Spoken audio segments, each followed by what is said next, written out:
Hi everyone, I'm BM2 Zhang, PAO of NTAG Golden Gate. Today, I have the great honor of sitting down with our Command Master Chief, Dewayne Benjamin. Welcome, CMC. How you doing? Good morning. Good morning. So before we start the interview, I'd like to briefly introduce you to our viewers first. Command Master Chief Benjamin hails from Oakland, California. He joined the United States Navy in October 1996 as a heavy equipment operator after graduating from Butte Junior College with an associate degree. He also holds a Bachelor of Business Management and a Master of Art in Education, Leadership, and Administration from Trident University. On July 1st, 2020, Command Master Chief Benjamin reported to NTAG Golden Gate to serve as the Command Master Chief. So CMC, next year will be your 30th year in uniform service, Yes. right? So I believe there's a lot of junior sailor like me want to get your advice. Okay. So today I'm here, I will help them dig out some questions, some answers. So let's start at the very beginning, like 29 years ago. What inspired you to join the Navy, and what has kept you motivated all these years? 29 years ago, like you said, I was going to college. Mm-hmm. Thought I was going to make it to NFL. I found out early that wasn't going to happen. I knew I wanted to pursue education. Mm-hmm. I had a lot that I wanted to achieve, and I needed Mm-hmm. college for that.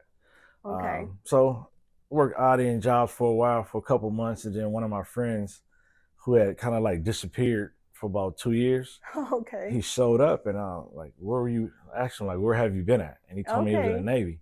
And I can immediately tell, like, his demeanor had changed, the way he carried himself, the way he spoke was different. And he just talking to me about all the different places he had been, the things he had done. Mm-hmm. And I immediately got an interest in it. So we went down to the recruiter. Okay. I literally joined on October 1st Okay. and went to boot camp October 17th. Okay. So like almost 30 years now, what has kept you all motivated over these years? So it hasn't been all like cookies and cream or whatever. So when I first started, Mm-hmm. I was trying to get out my first year. I was like, I don't want to do this anymore. It was just it wasn't a normal for me. Mm-hmm. So I was kind of torn. Then I got a good mentor, right? Okay. Good mentor. I still talk to him to this day. Took me under his wing, and I just excelled after that. I was still going to get out after my 5 years, and he's like, look, prepare to stay in and prepare to get out. And I did that. And by the time I hit my 3rd year, I was like, I love doing this. So that's why I stayed I have in. the same feeling as you. Okay. That's really a wonderful story. So another question I want to ask you, what does the leadership means to you, especially as your role as the Command Master Chief? Coming up as a CB, like, we were real structured like Marines. Oh, So okay. it's like do what I say, shut up and do what I say, and E2 can tell E1 what to do. Like, it's very structured. Okay. But in that structure, I've always found people that they talk to you like grown men and women, like human beings. Like, it's no big them, little people, right? Mm-hmm. So I took that on. Like, when I have conversations with people, like, hey, this me and you. Mm-hmm. Forget the whole point that I'm the command master chief, or you might be an E5, whatever. I don't care. You're a grown man, a grown woman, and I'll give you that same respect. Mm-hmm. Right? And just make sure you understand what needs to be done. There's no Mm-hmm. need to yell at people, no need to belittle people, any of that stuff. I treat people how I want to be treated. That's very insightful. Thank you. So, what or who has been your biggest source of support in your career? So, like I said, when I first started, Pedal Rico, that was my source for my first enlistment. Doing my first enlistment, that's when I got married to my wife Tanya, and she's been my biggest supporter since then. I believe family members always are like backbones, support us. And I can't forget my kids as well. They'll kill me, but my family is my biggest support system. Okay. Yeah, I do agree with you. Looking back over your career, what have been some of the most challenging and rewarding the assignment you have had? Say the most challenging was going to aviation squadron. Oh. Like I say, coming from the CBs, we shine our boots, iron our uniforms, and go to aviation squadron. I was like, they're a little bit more laid back, Yeah. right? So that was challenging, but I quickly learned how I didn't adapt, but I got them to adapt to me. So I made my command proud to actually look good in uniform and everything like that. So that was a big deal for me. So that was the challenging part. Most rewarding, when I was a CB, we did a lot of humanitarian work. And I had to go to Honduras for Hurricane Mitch had like destroyed that country. Wow. And we went there and we really literally dug the country out of the mud. Right. And then we built hospitals and schools and bridges. And like I felt a sense of reward from that, because I always look at every time I start feeling down, like why don't I have this? Why don't I have this big mansion or whatever? I think back to these people that I went in this one family's house, and they had a couch made out of mud that they had carved. I'm like, so it's always someone doing worse than you. So appreciate the things you have. So that my first tour taught me that. Okay. For the reward part, I want to dig more. Like, is there like effect in your future on the reward part for this assignment, this challenge? Being an instructor. Okay. That's rewarded a lot, because I've learned and I've kind of like made my craft to where I can teach, effortlessly. Like I can just talk and I can engage with my students. So what I plan to do when I get out the Navy is be a teacher. Yeah. That's been my passion forever. I want to give back to the community. So I'm going to go and teach high school as well as coach football. So the Navy has helped me structure my life to where I can prepare myself for that. Thank you. I believe there's a saying is challenge and the rewards goes hand in hand, right? So you will not take the rewards without taking any risks. Yes. Yeah. Okay, from you start as a heavy equipment operator to working recruiting command, how or why did you make this change? I didn't want to. I love being an EO, heavy equipment operator. I love doing that stuff. I mean, I enjoy doing everything about it. I came recruiting. My wife's family was in Fresno. Okay. So I went recruiting to get her back to her family for a while, because I had took her overseas. We got married and I immediately took her to Italy. So I wanted to get her back around her family for a while. So the only way to do that was going recruiting. And I was good at it. I was great at it, actually. So my first command, I went from recruiter to being a DLPO in 3 years of the same division. Okay. And my chief recruiter, Master Chief Tyrone Parker, was like, "Hey, you're going to be an NC." I'm like, "No, I'm going to be an EO." "Nah, you're going to be NC." And next thing you know, I was the NC. So I never looked back after that. I mean, I thank him to this day. He put me on a path to where what I wanted to do, that got me to Command Master Chief faster than I thought I would. So I appreciate it. I have no regrets. Okay. Yeah, thanks for you sharing this. Like I would say it's a career example for some junior sailors. Navy provide many opportunities for your careers. Okay. Yeah, let's bring a little closer to now here, your time here and NTAG Golden Gate. I know you reported to NTAG Golden Gate in July 2020, right? So almost 5 years now. Can you share like how you have seen the team grow and changes during your tour? Wow, we've grown tremendously.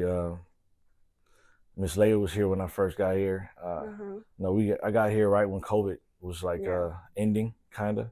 It was still little parameters we had to follow, but sailors were used to being at home every day, not coming to work, just phone mustering, to where all of a sudden we're like, "No, you got to come to work." So it was a lot of disgruntled people out there.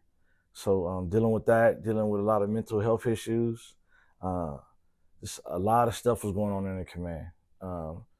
So faulty leadership, stuff started weeding things up. So we, over the years, we kept getting better and better.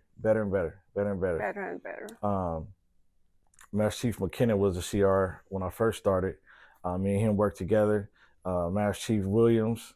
So it was a group of us together. Master Chief Johnson, Select. We all worked together to try to better the command for the sailors and to help the COXO out. We had great leadership, and we started to get to that point, and then we switched over to Master Chief Brown, and he took us to the next level, and here we are now. Thank you. That's great. Like we know our command story. Since you are leaving soon, like what you will miss most from this command? Knowing everybody, like it's 280 sailors. I know every one of them. Going out, you know, I get joked. People joke about me not being here all the time, but I'm in the field. I'm in the station. I'm out there talking to the sailors, finding out what's going on, helping them out with family issues, things of that nature. So I love doing this job, and I love these sailors that I have. No, the job that I'm going to is going to kind of like take me away from I call walking the deck plates. But that's really what I'm going to miss. That interaction, that everyday interaction that I have with sailors every day.